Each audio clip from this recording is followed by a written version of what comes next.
So we're back in Einstein today. We're going to get an upper body session in. So a little bit different for me and Mal. We're trialing something new with regards to training splits.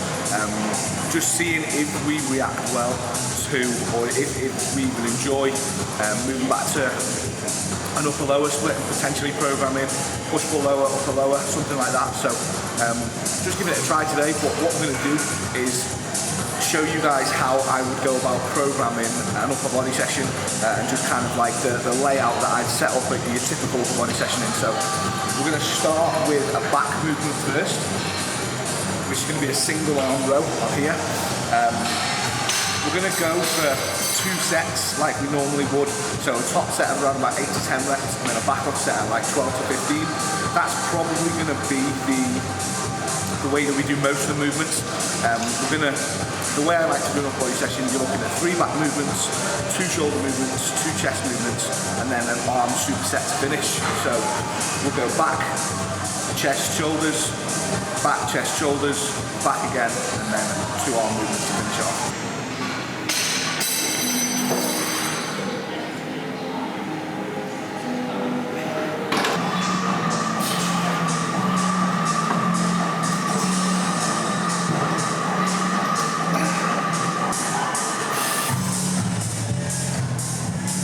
Set 8 to 10 reps, and then we'll back off at like 12 to 15 with the upper body sessions. Because there's less movement per specific body part, I like to have the rep ranges quite varying. So normally on this we do like 2 sets of 8 to 12, but because it's one of only a few back movements, we'll do 8 to 10, then 12 to 15, so we get work in 2 completely different rep ranges, so we're getting 2 completely different stimulus.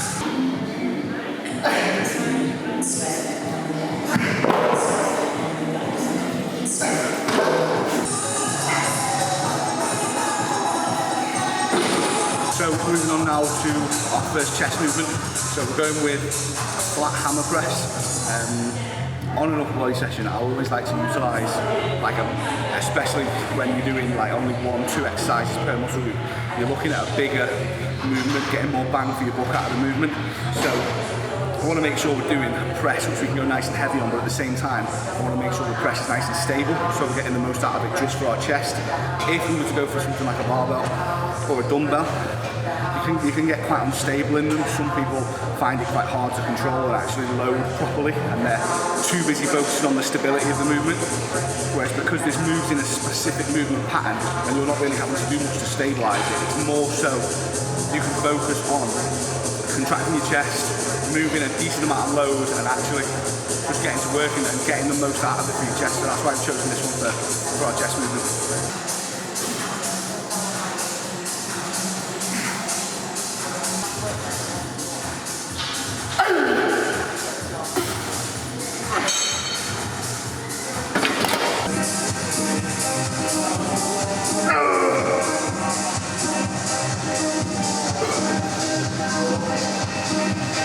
Moving on to our first shoulder movement now, and again, because we're only doing 2 shoulder movements today, we're going to stick with side raises.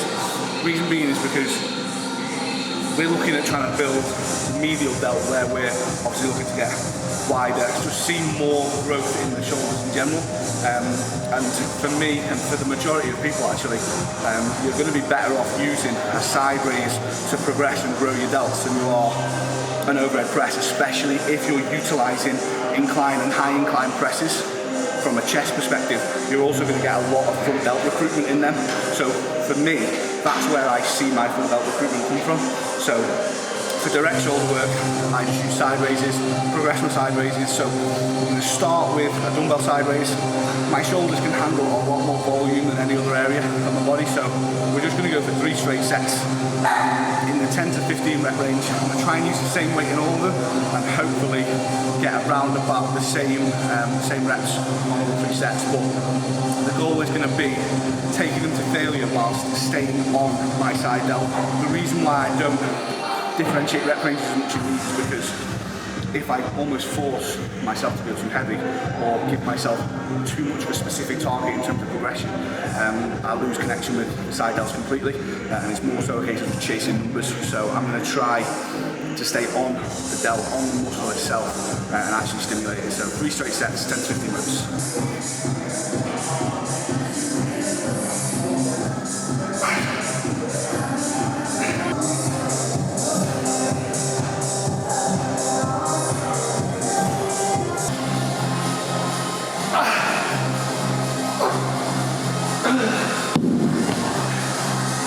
Moving on to our second back movement now. So we're going to go with a hammer pull down. Again, the reason we're using quite a big movement is just because we're limited on the amount of movements we're going to do per muscle group. So we want to use a big one, biggest bang for our block out of the movement, but at the same time with the hammer pull down, a little bit like the single arm row we did, it's chest supported, so you can push chest into the pad, make sure you're nice and stable, drive your elbow into your hips, like I do with literally every back movement, and just make sure you're getting your lat from the longest to the shortest position, and getting the most out of the movement. So we'll go 2 sets. Again, we'll go with an 8 to 10 and then a 12 to 15. Again, splitting the rep ranges nice and wide just to get stimulus in 2 different rep ranges, get essentially 2 different types of work out of the muscle itself.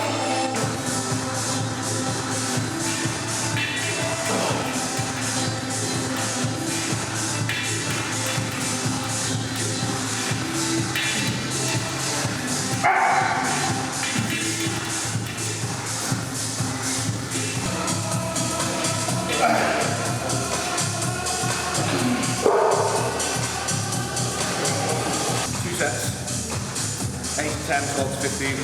So then we'll move on to now, that's our second chest movement, higher, well not a high incline, but an incline press. Again, utilising a bigger movement because we've got less opportunity in this session to hit the chest. And using an incline, like I said, if we utilise incline, we get that front delt recruitment, which allows us to use our shoulder work, specifically on the medial delt by doing side raises.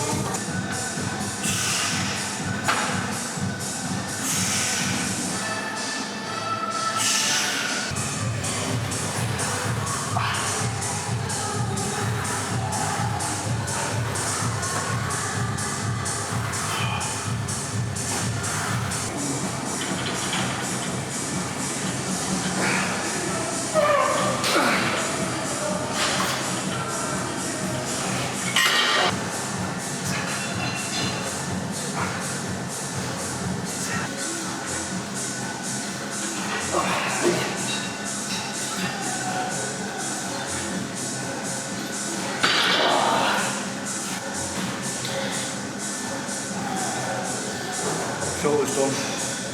So we're going to move on to our third back movement now, and it's going to be an upper back movement because we've done 2 movements now, a row and a pull down, where we've been able to really get our lats short by aiming our elbows low. So we're going to move into a movement now, which is more upper back focused. Elbows will be slightly flared, we'll be able to utilise and stimulate the upper back a little bit more.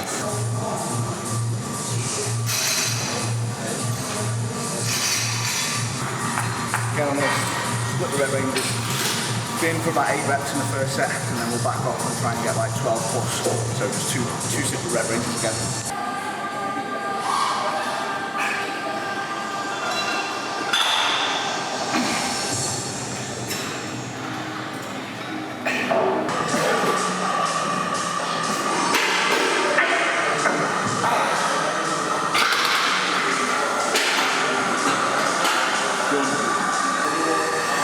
That's the bigger movements done now. All we'll do now is finish off with an arm superset. So just 2 quite isolating movements.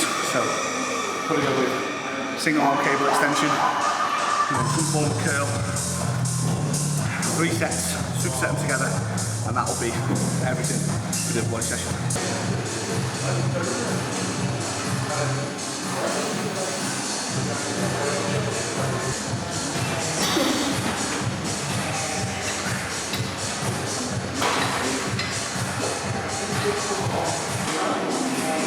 So, single arm tricep extension on there. I like to go across my body just because I feel the ability to like keep my elbow locked in place a little bit more, fully lengthened. so I get a nice short tricep when I'm doing it. I'm going to superset that now with some cable curls. I'm going to use the D handles for the cable curls, just to give me a little bit of freedom in the wrists, just because you can then move in the pattern that your body allows you to move in. So yeah, I'm going to move straight into that.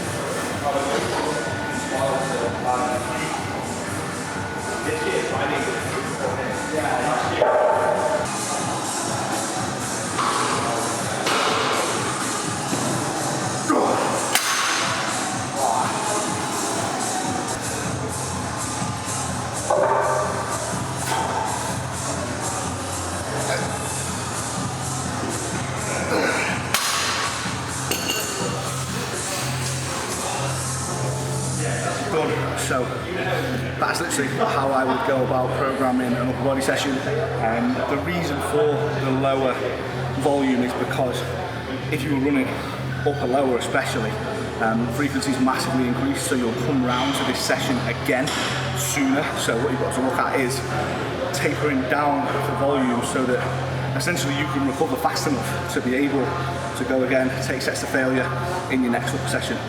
And again, I say this all the time like a broken record, but if you take every set to failure, and you took every set we did today to failure, like me now, you would feel it more than enough for the session to be finished. A lot of people will probably watch this and think that's nowhere near enough work, but it's not about the work done in terms of how many sets can you fit in.